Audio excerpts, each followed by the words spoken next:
lah ini yang di rumah sekarang yang lagi nonton lewat HP mungkin, jangan mau cuma dikasih cinta doang sama pacarnya siapapun itu, harus melihat apa ya, bobot itu semua itu dengerin ibumu lah. Iya. Bener gak sih? Oh iya. Tapi waktu dulu sempat gak dengerin ibu. Oh tidak. Biasa lah ya, Namanya cinta. Berarti tante belum sempat merestui hubungan kembali dengan Edward sebelumnya. Sebetulnya gimana ya, emang nggak kaget gitu dia mau kawin. Ini baru kenal gitu, terus saya gitu belum udah pengen nggak bener-bener nggak setuju gitu. Tapi ya gimana ya, namanya anak, supaya dia bahagia, jangan sampai anak gue yang dibawa lari. Ya udah setujuin aja. Akhirnya begini, gue udah bilang yang kemarin gue udah pernah cerita di yang awal kan, Edward tolong jaga anak gue baik-baik, jangan diapa-apakan, oke? Tapi yang didengar oleh Edward saat itu adalah jangan pernah selingkuh, dan makanya dari situ dia sangat membanggakan dirinya, dia tidak pernah selingkuh.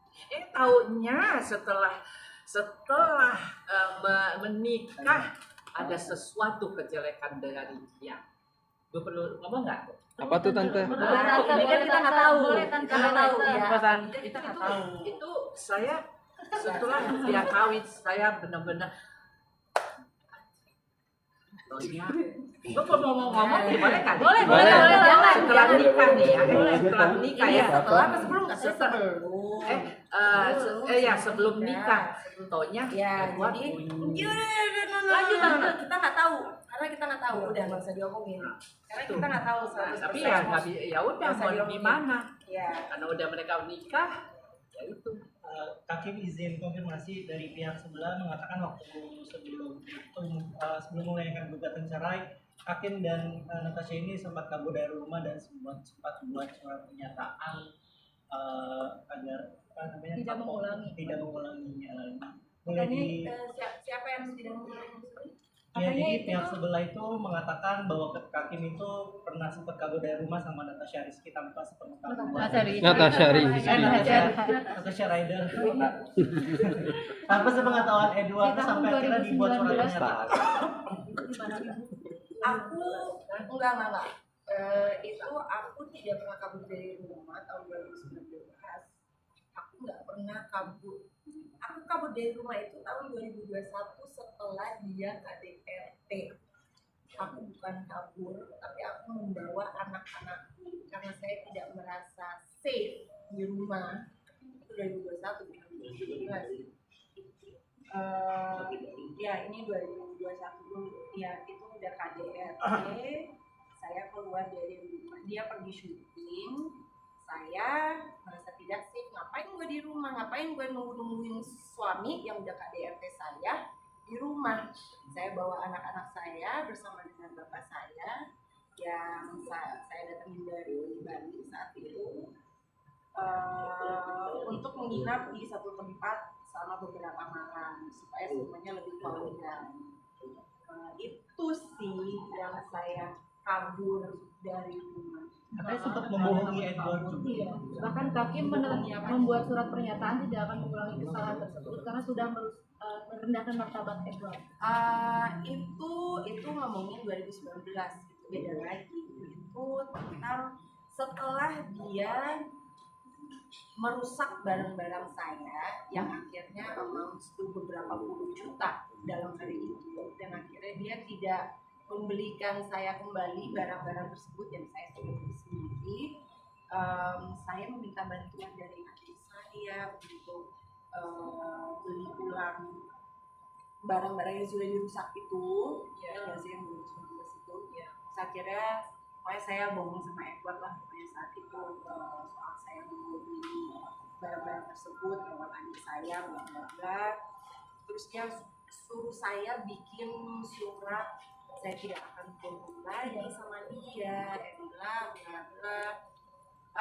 Yang saya saat itu kan belum setahun nikah, saya masih manut-manut aja gitu loh, masih masih apa ya, masih ada rasa sayangnya, masih ada takutnya apanya segala macam gitu loh. Jadi ya mungkin yang itu yang dia Ya, bahkan hal tersebut bisa kata pihak sebelah menjadi salah satu alasan dia menolak juga.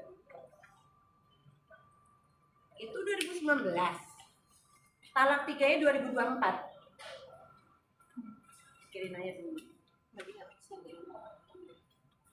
Jadi itu sebelum gugat cerai itu alasannya apa? Karena sering hancurin barangnya. Kenapa? Gimana? Itu yang 2019 itu alasan hakim dia hancurin barang yang akhirnya membuat alasan untuk gugat cerai gitu.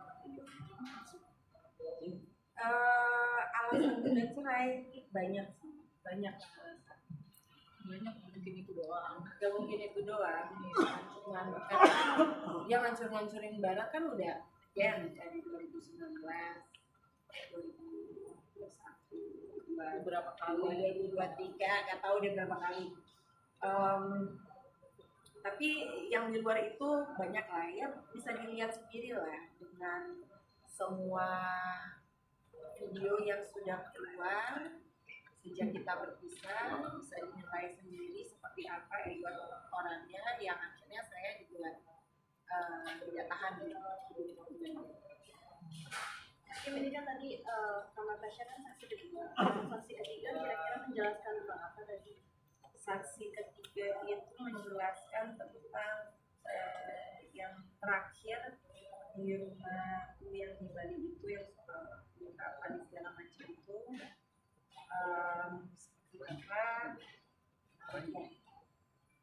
Benar adanya tentang penyekapan itu Pak. Jadi dikunci di dalam rumah sama ya.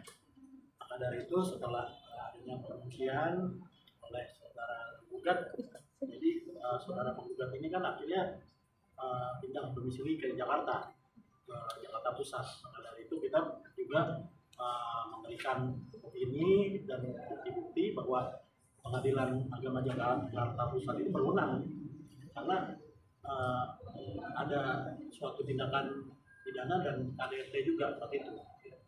Jadi bukannya di sini bukan tim ini berarti istri yang durhaka, bukan istri yang musyus, sesuai dengan pasal 132 Regulasi Hukum Islam. Penyekapannya boleh dijelaskan juga itu kapan, terus cara hakim itu sehari setelah saya ditalak. Enggak, malah hari saya ditalak, malamnya itu dia ganti gembok rumah dan dia ngambil semua kunci rumah saya. Dan saya nggak boleh keluar rumah, dia takut saya membawa anak-anak keluar di rumah juga. Ya.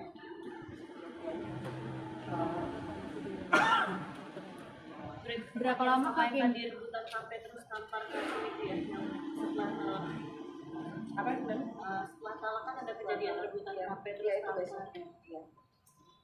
Untuk penyekapannya itu berapa lama Kak? Apa seharian atau berlanjut? Nggak sampai 1 hari sih, jadi itu malam digantinya gemboknya. Dan itu melibatkan ini ya, Polsek Payangan ya, Polsek Payangan Bali. Ya, akhirnya yang datang untuk menyelamatkan adalah bapak aku dan ibu kandung aku, membawa polisi datang ke rumah agar dibukakan